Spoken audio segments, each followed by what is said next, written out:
எங்கப்பா போவேன் உங்க பிரசன்னத்தை விட்டுட்டு, எப்படி வாழுவேன் உங்க சமூகத்தை மறந்து. எங்கப்பா போவேன் உங்க பிரசன்னத்தை விட்டுட்டு, எப்படி வாழுவேன் உங்க சமூகத்தை மறந்து. அப்பா நீங்க எனக்கு இருக்க பயமில்லையே, என் தகப்பன் நீங்க சுமந்து கொள்ள கலக்கமில்லையே. அப்பா நீங்க எனக்கு இருக்க பயமில்லையே, என் தகப்பன் நீங்க சுமந்து கொள்ள கலக்கமில்லையே. நீங்க போதும் நீங்க போதும் நீங்க போதும், நீங்க போதும் நீங்க போதும் நீங்க போதும். எங்கப்பா போவேன் உங்க பிரசன்னத்தை விட்டுட்டு, எப்படி வாழுவேன் உங்க சமூகத்தை மறந்து. எதிர்பார்த்த உறவுகள் எதிர்த்து நின்றாலும், கை கோர்த்த உறவுகள் விலகி சென்றாலும், எதிர்பார்த்த உறவுகள் எதிர்த்து நின்றாலும், கை கோர்த்த உறவுகள் விலகி சென்றாலும், எப்ராயிம் என்னை நீர் கைவிடுவீரோ, இஸ்ராயேல் என்னை நீர் மறந்திடுவீரோ. எப்ராயிம் என்னை நீர் கைவிடுவீரோ, இஸ்ராயேல் என்னை நீர் மறந்திடுவீரோ. அப்பா நீங்க எனக்கு இருக்க பயமில்லையே, என் தகப்பன் நீங்க சுமந்து கொள்ள கலக்கமில்லையே. நீங்க போதும் நீங்க போதும் நீங்க போதும். ஏசப்பா அன்பின் தகப்பனே, உமக்கு கொடான கொடி நன்றிகளை ஏறெடுக்கிறோம் ராஜா. கர்த்தாவே, இந்த வேளையிலும் கூட சுவாமி மட்டும் நீர் எங்களோடு இந்த எபினேசராய் நீர் எங்களோடு இருக்கிறீரப்பா. அதற்காக உம்மை துதிக்கிறோம், சோத்தரிக்கிறோம் அப்பா. ஒவ்வொரு நாளும் ஆச்சரியத்தக்க விதமாய் நடத்துகிறீரப்பா. அதற்காக உமக்கு கோடான கோடி நன்றிகளை ஏறெடுக்கிறோம் தகப்பனே. இந்த வேலையும் கூட ராஜா, உமது வார்த்தை கேட்கும்படியாக வந்திருக்கும் ஒவ்வொரு பிள்ளைகளையும் நீர் கண்ணோக்கி பாரும் ராஜா. பேர் பேராக தொட்டு ஆசீர்வதிங்க தகப்பனே ராஜா. உமது ஆற்றும் உமது காயங்களை கொண்டு சுவாமி ஒவ்வொரு உள்ளத்தையும் நீர் ஆற்றப் போகிற தயவிற்காக உம்மை துதிக்கிறேன் அப்பா. இந்த வார்த்தையின் மகத்துவங்களை நாங்கள் பார்க்கும்படி எங்கள் கண்களை திறந்தள்ளும் சுவாமி. கர்த்தாவே, நீர் சொல்லுகின்ற காரியங்களை நாங்கள் கவனித்து கேட்கும்படி எங்கள் காதுகளை திறந்தள்ளும் அப்பா. உமது வார்த்தை எங்கள் இதயத்தில் ஏற்றுக்கொண்டு அதன்படி செய்யும்படிக்கு எங்கள் இதயத்தை உணர்வுள்ளதாக்கும் ஆண்டவரே. உமது வார்த்தைகள் ஒருபோதும் வெறுமையாய் திரும்பாது ராஜா. அது நீர் நினைத்த காரியம் ஆகும்படி வாய்க்கும் என்று எழுதப்பட்டுள்ளது தகப்பனே. அப்பா, நீர் அப்படி செய்கிற தயவிற்காக உம்மை துதிக்கிறேன். இயேசு ராஜாவின் நாமத்தில் ஜெபிக்கிறேன் பிதாவே, ஆமென். இன்றைய தியானத்தில் நமக்கு ஆதாரணமாக கொடுக்கப்பட்ட வசனங்கள் லூக்கா 7ஆவது அதிகாரம் 11 முதல் 17 வரை நாம் வாசிக்க கேட்டோம். அதில் முக்கியமாக ஆண்டவர் சொன்ன வார்த்தைகள் அப்படின்னு நம்ம பார்க்கும்போது, இயேசு முதலாவது மனதுருகுகிறார். அந்த பெண்ணை பார்த்து அழாதே என்று சொல்கிறார். பாடையை தொட்டார். வாலிபனை எழுந்திரு என்றார். தாயினிடத்தில் ஒப்புவித்தார். ஆண்டவர் மனதுருக்கமுள்ள ஒரு தெய்வம். அவர் பிற துயரை ஆற்றுவதற்காகவே காயங்களை ஏற்றுக்கொண்ட தெய்வம். மனதுருக்கம் உள்ள தெய்வம்.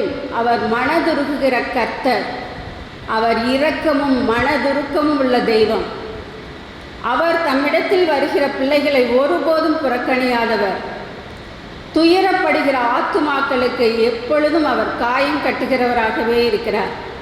ஏசாயா 53ஆவது அதிகாரம் 5ஆவது வசனத்தில், நம்முடைய மீறுதல்களின் நிமித்தம் அவர் காயப்பட்டார், நம்முடைய அக்கிரமங்களின் நிமித்தம் அவர் நொறுக்கப்பட்டார். ஆண்டவர் நம்முடைய பாவங்களை ஏற்றுக்கொள்ளும்படியாகத்தான் அவர் காயப்பட்டார். அவர் காயப்பட்டதே நம்முடைய பாவங்களை ஏற்றுக்கொள்ளும்படியாக, நம்முடைய மீறுதல்களுக்காக தான் அவர் காயப்பட்டார். அவர் உடல் எங்கும் காயங்களால் நிறைந்திருந்தது. அந்த காயங்கள் எல்லாமே நம்முடைய மீறுதல்களினால் உண்டானது. அதையெல்லாம் அவர் ஏற்றுக்கொண்டார். அந்த ஏற்றுக்கொண்டதோடு அவர் அப்படியே இல்லாமல் அந்த காயங்களின் மூலம் நம்முடைய காயங்களை அவர் கட்டுகிறவராக இருக்கிறார். நொறுங்குண்ட ஆவியின் இடத்துல ஆண்டவர் அவர் தஞ்சமாய் இருக்கிறார். பாருங்க, சங்கீதம் 51 அதிகாரம் 17 வசனத்தில், தேவனு கேட்கும் பலிகள் நொறுங்குண்ட ஆவிதான். தேவனே, நொறுங்குண்டதும் நறுங்குண்டதுமான இதயத்தை நீர் புறக்கணீர். ஆண்டவர் கேட்கும் பலிகள் நொறுங்குண்ட இதயம். நொறுங்குண்ட இதயத்தை தான் அவர் காயம் கட்டும்படி அந்த காயங்களை அவர் ஏற்றுக்கொண்டார். நொறுங்குண்ட இதயம் உள்ளவர்களுக்கு அவர் சமீபமாய் இருந்து நறுங்குண்ட ஆவியுள்ளவர்களை ரட்சிக்கிறார் என்று வேதம் சொல்லுகிறது.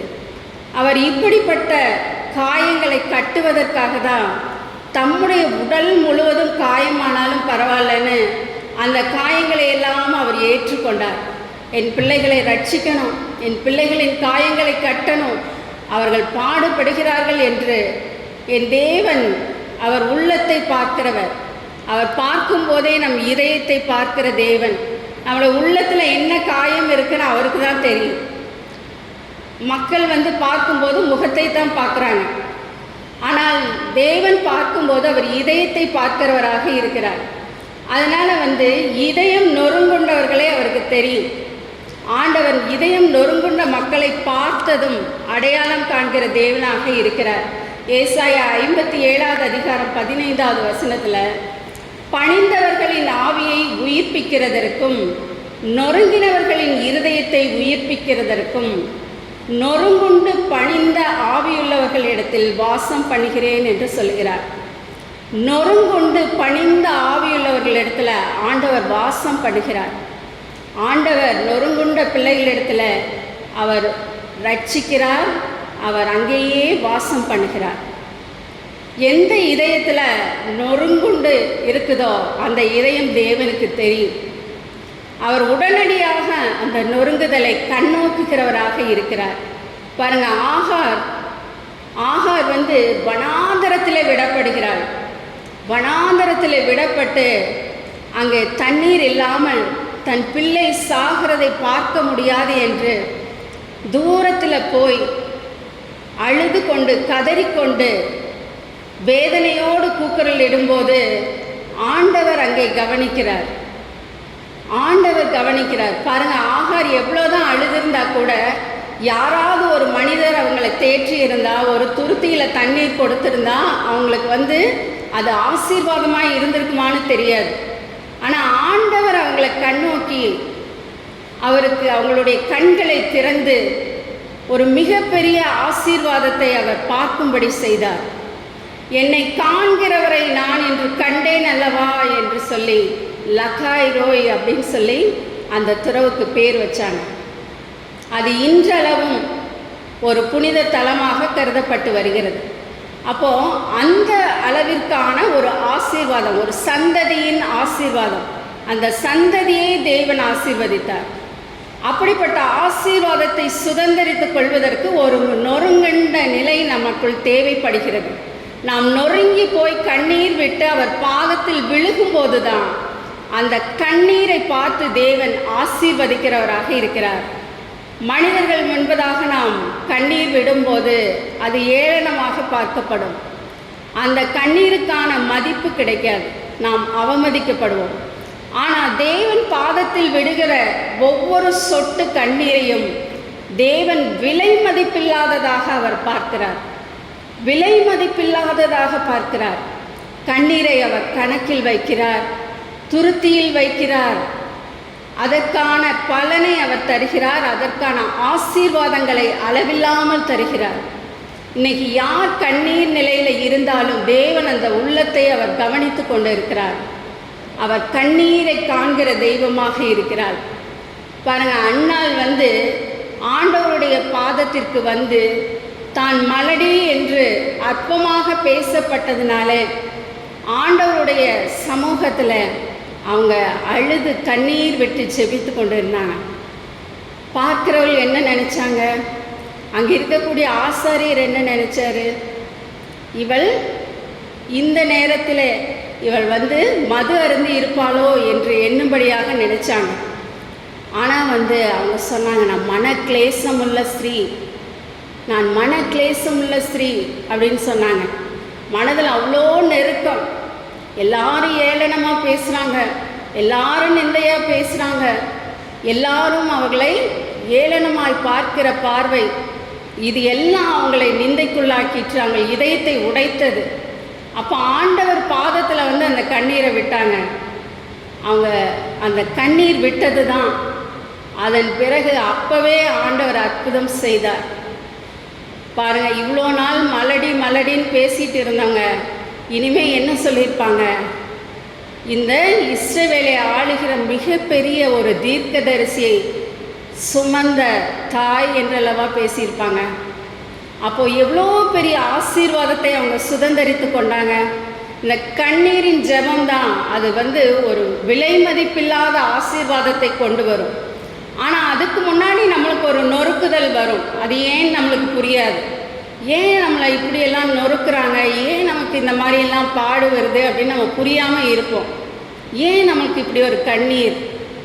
அப்போ நம்ம ஆண்டவர் பாதத்தில் அந்த கண்ணீர் விடும்போது தான் ஆண்டவர் அது விலை மதிப்பில்லாத ஆசீர்வாதத்தின் அது துவக்கமாக இருக்கும்.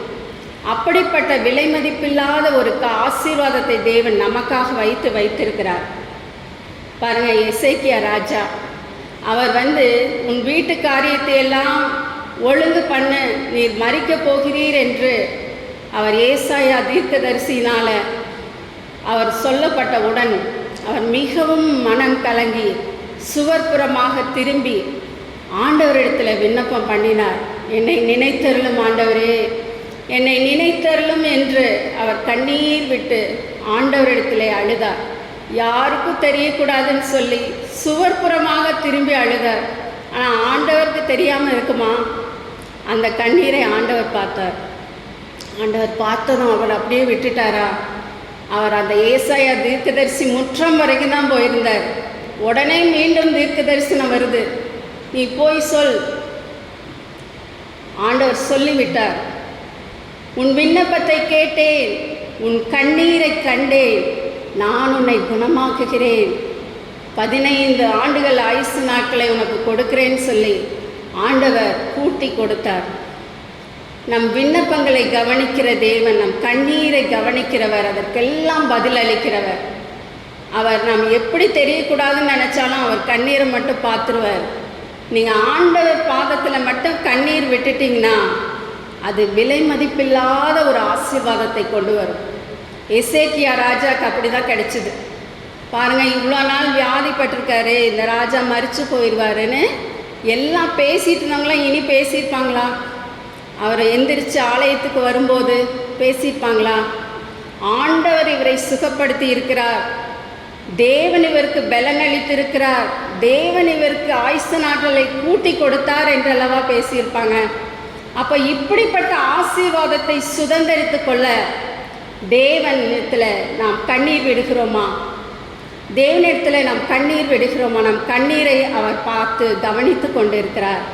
நம்மை காண்கிற தெய்வம், நம்முடைய கண்ணீரை காண்கிற தெய்வமாக இருக்கிறார். நம் நொறுங்குதலை பார்க்கிற தேவனாக இருக்கிறார். நொறுங்குண்ட ஆவியின் இடத்துல அவர் வாசம் பண்ணுகிறவராக இருக்கிறார். யார் நொறுங்கி போயிருந்தாலும் அவர் உடனடியாக பதிலளிப்பார். மார்த்தாள் மரியாள் வீட்டில் லாசரு மரித்த போது அவர் 4 நாள் ஆன பிறகு அவர் வருகிறார். மரியாளும் அவரோடு இருந்தவர்களும் மிகவும் அழுகிறாங்க. ஆண்டவரை பார்த்ததும் மிகவும் அழுகிறாங்க. அப்போ அழுகும்போது அவர் பார்த்து முதலாவது சொன்ன வார்த்தை அழாதே அப்படிங்கிறார். எல்லா இடத்துலையும் பார்த்தீங்கன்னா அவர் மனதுருக்கம் உள்ள தெய்வமாக இருக்குன்னா அந்த அழுகையை அவரால் பார்க்கவே முடியாது. அந்த ஸ்திரீயும் கூட நாயின் ஒரு கைம்பெண்ணையும் கூட அவர் முதலாவது சொன்னது அழாதே. அதே மாதிரி யவீரு வீட்டுக்கு போகும்போதும் நீங்கள் அழாதேங்கள்னு எல்லாத்துக்கிட்டே சொன்னதுக்கு அவங்கெல்லாம் சிரித்தாங்க. அது மாதிரி முதல்ல அவருக்கு அழுகிறது அவரால் தாங்க முடியாது. ஏன்னா அவர் மனதுருக்கம் உள்ள தெய்வம். உடனே அழாதே அப்படிங்கிறார். ஆண்டவர் செய்ய போகிற மகிமையை அவங்க பார்க்க போகிறாங்க அப்படின்னு அவர் அறிந்திருந்தார். அவங்களுக்கெல்லாம் தெரியாது, கல்லறைக்கு போகிற வரைக்கும் தெரியாது ஆண்டவர் இப்படி ஒரு அற்புதம் செய்வார், அவருடைய மகிமையை நம்ம பார்க்க போகிறோன்னு அவங்கள அறியாதவர்களாக இருந்தாங்க. அப்போ கல்லறைக்கு போன பிறகு ஆண்டவர் அங்கே ஒரு அற்புதத்தை செய்து லாசருவை உயிரோடு கொண்டு வந்தார். உயிரோடு கொண்டு வந்த பிறகு அவங்களுடைய துக்கமெல்லாம் ஆனந்த களிப்பாய் மாறிற்று, கண்ணீரெல்லாம் ஆனந்த களிப்பாய் மாறிற்று. பாருங்கள், இந்த கண்ணீரின் வேண்டுதல், கண்ணீரை பார்த்ததும் ஆண்டவர் செய்யும் அற்புதம். ஆண்டவர் நம் கண்ணீர், ஒவ்வொரு சொட்டு கண்ணீரும் வீணாய் போகாது. அவர் பாதத்தில் நீங்கள் கண்ணீர் விட்டுட்டிங்கன்னா நிச்சயமாக அதுக்கு நடக்கும். அதுக்கு நிச்சயமாக பதிலை உடனடியாக கொடுப்பார், உடனடியாக இறங்குவார். எசேக்கியா ராஜாவுக்கு பாருங்கள், அப்போ தான் கண்ணீர் விடுறாரு, அடுத்த செகண்டே தீர்க்க தரிசனம் வந்தாச்சு. அப்படி தான் ஆண்டவர் உடனடியாக பதில் சொல்லுவார். கண்ணீரின் ஜெபத்துக்கு மட்டும் ஆண்டவர் இம்மீடியட் ரிப்ளை கொடுப்பார். ஆண்டவர் இடத்துல ஒரு முறை நான் ஆண்டவருடைய 4வது வார்த்தையை தியானித்து கொண்டு இருக்கும்போது, பிதாவே இயேசுவை ஏன் கைவிட்டீர் என்று தியானித்தேன். நீர் ஏன் அவரை கைவிட்டீர், ஏன் கைவிட்டீர் அப்படின்னு சொல்லி அவரை கேள்வி கேட்டேன். அப்போ எப்படி இயேசு கைவிட்டதை ஏற்றுக்கொண்டிருப்பார் என்று நான் நினைத்த போது என் உள்ளம் நொறுக்கப்பட்டு ஆண்டவரிடத்தில் அழுது கொண்டே இருந்தேன். நீர் ஏன் அவரை கைவிட்டீர், நீர் ஏன் அவரை கைவிட்டீர், நீர் ஏன் அவரை கைவிட்டீர் என்று அழுது கொண்டே இருந்தேன். அப்போ தான் ஆண்டவர் ஒரு காரியத்தை எனக்கு வெளிப்படுத்தினார். பாவம், மரணம், பாதாளம், இதை 3 தான் ஆண்டவர் எனக்கு வெளிப்படுத்தினார். பாவம், ஆண்டவர் மேலே உலகத்தின் பாவத்தை சுமத்தப்படும் போது நான் அவர்களோடு கைகோர்த்து நிற்க முடியாது அப்படிங்கிறத உணர்த்தார். அதே மாதிரி அவர் மரணத்தினுடைய செல்லும்போது அவர் நித்தியவாசியாக இருக்கிறனால பிதா கைகோர்க்க முடியாது என்பதை உணர்த்தினார். பாதாளத்தில் சென்று சில வேலைகளை அவர் செய்ய வேண்டி இருப்பதனால அந்த இடத்துல நான் கைகோர்த்திருந்தால் செய்ய முடியாது என்பதை அவர் உணர்த்தினார். இப்படி நமக்கு ஆண்டவர் பல ரகசியங்களை, நாம் ஆண்டவரிடத்தில் என்ன கேட்குறோமோ அந்த கண்ணீருக்கான பதில் ஆண்டவர் தருவார். நீங்கள் எந்த காரியத்தில் நொறுக்கப்பட்டிருக்கீங்க, எந்த காரியத்துக்காக நீங்கள் ஆண்டவர்கிட்ட கண்ணீர் விடுறீங்கன்னு ஆண்டவருக்கு தெரியும். ஒவ்வொருவருக்கும் ஒவ்வொரு விதமான நெருக்கங்கள் இருக்கும், ஒவ்வொரு விதமான சோதனையின் பாதைகள் இருக்கும். ஏதாவது ஒரு வகையில் நாம் நொறுங்கி போயிருக்கிறோம். அப்போ அந்த கண்ணீரை பார்க்கிற தேவன் அவர் உடனடியாக நமக்கு பதில் கொடுப்பார். எந்த காரியமாக இருந்தாலும் தேவன் நிச்சயமாய் அவர் பதில் அளிப்பார். பாருங்கள், பேதுரு அவர் ஆண்டவரை 3 முறை மறுதளித்துட்டார். மறுதளித்ததும் அவர் வெளியே போய் மனம் கசந்து அழுகிறார். ஆண்டவரே, நான் உம்மை மறுதளித்து விட்டேனே, சாவிலும் உம்மை பின்தொடர்வேன் என்று சொன்னேனே, இப்போது உம்மை மறுதளித்து விட்டேனேன்னு சொல்லி மனம் குத்தப்பட்டவராக மனம் கசந்து அழுகிறார், கண்ணீர் விடுறார். நான் இப்படி ஏமாந்துட்டேனே, என் ஆண்டவரை விட்டு கொடுத்துட்டேனே, ஆண்டவரை மறுதளித்து பேசிட்டேனே, நான் என் ஆண்டவரை விட்டுட்டேனேன்னு சொல்லி அவர் கண்ணீர் விட்டு அழுகிறார். ஆண்டவர் அந்த இடத்துல அவரை திரும்பி பார்த்தார், அவரை மன்னிச்சிட்டார். ஆண்டவர் அவர் அழுததுனால என்ன பண்ணிட்டார், உடனே மன்னிச்சிட்டார். உடனே மன்னிப்பு. பேதுரு மீண்டுமாக அவருடைய சீஷராக அவர் மரண பரியந்தம் அவருக்கு சாட்சியாக நின்று மரித்தார். ஆண்டவர் இடத்துல விடும் கண்ணீருக்கு உடனடியான பதில் இருக்கிறது. பாருங்க, மகதலேனா மரியாள் ஆண்டவர் பாதத்தில் விழுந்து அவங்க கண்ணீர் விட்டு அழுதாங்க. கண்ணீர் விட்டு தன் பாவங்களுக்காக மனம் குத்தப்பட்டவளாக அவர் பாதத்தில் விழுந்து அழுகிறாங்க.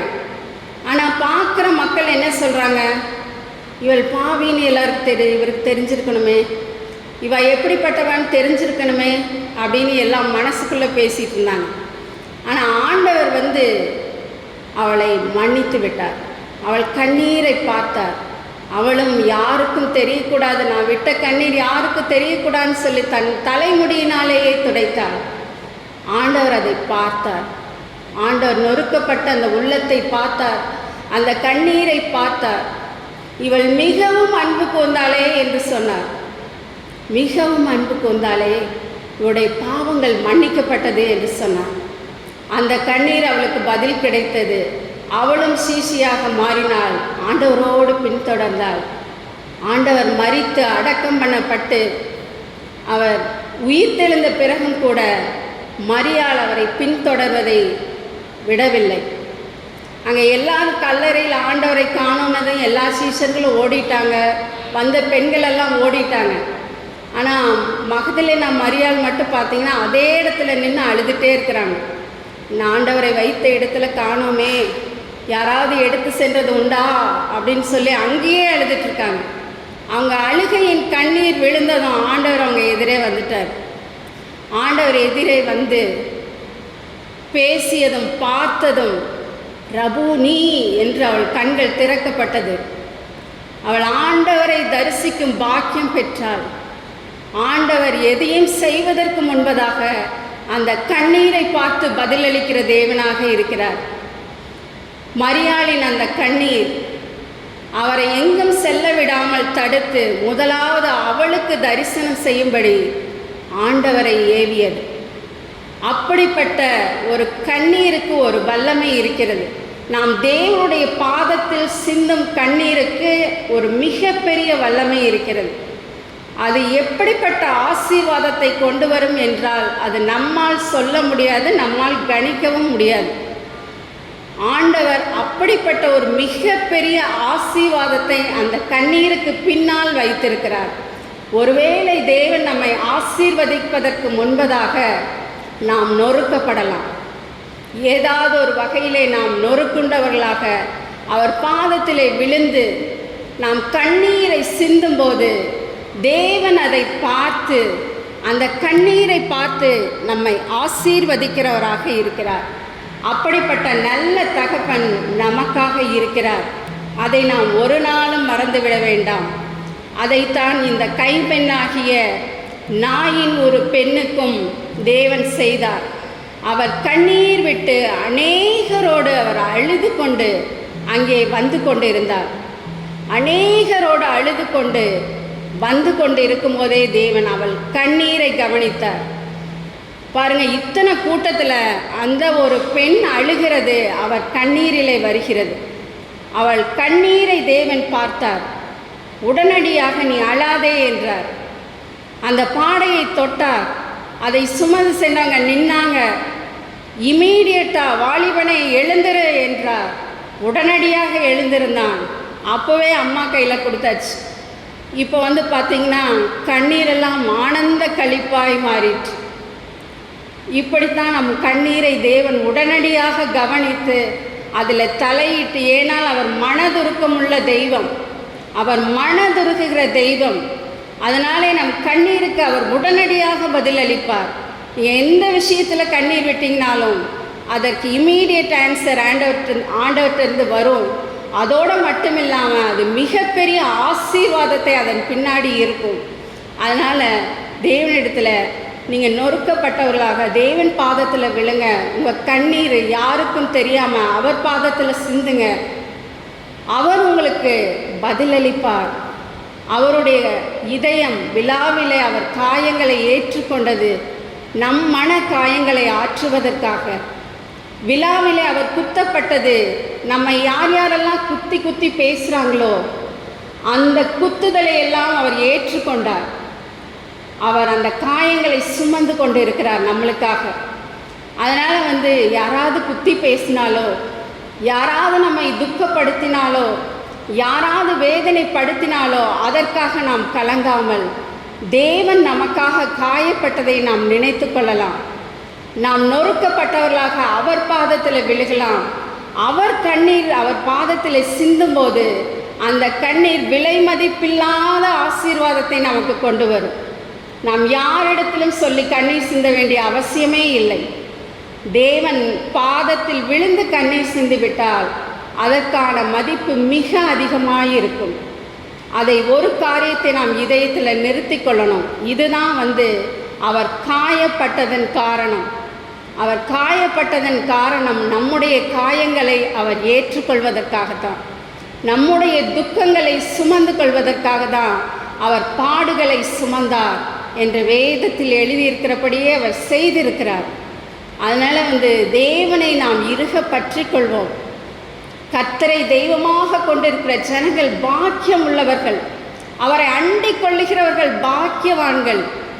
அவர் பாவத்தில் கண்ணீர் வடிக்கிறவர்கள் பாக்கியவான்கள். அவர்கள் ஆசீர்வாதத்திற்கு பாத்திரவான்கள். அதை நாம் எண்ணிக்கொண்டு தேவன் பாதத்தில் விழுவோமா? ஜெபம் செய்வோம்.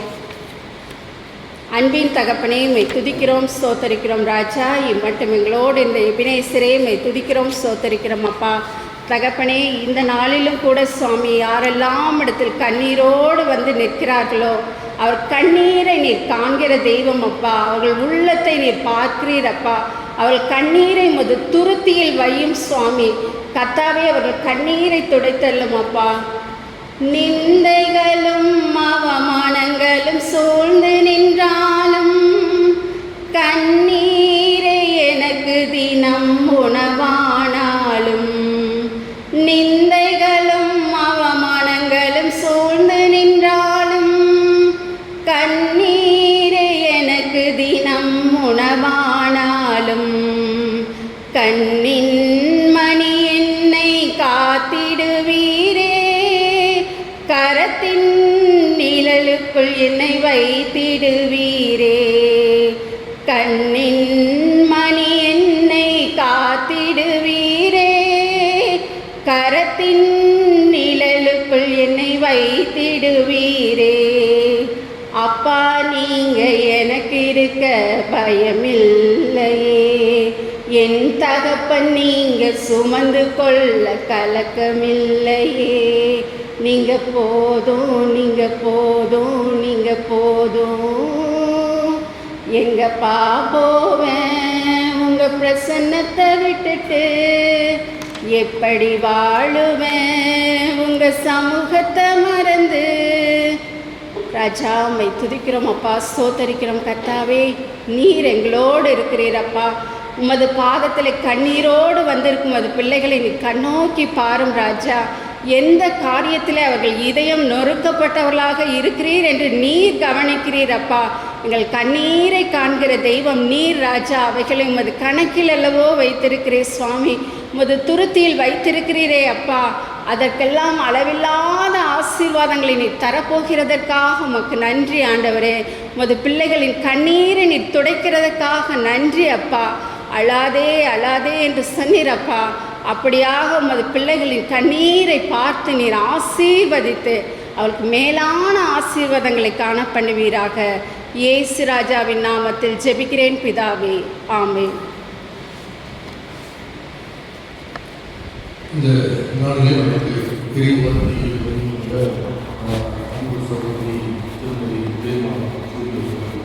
சபையின்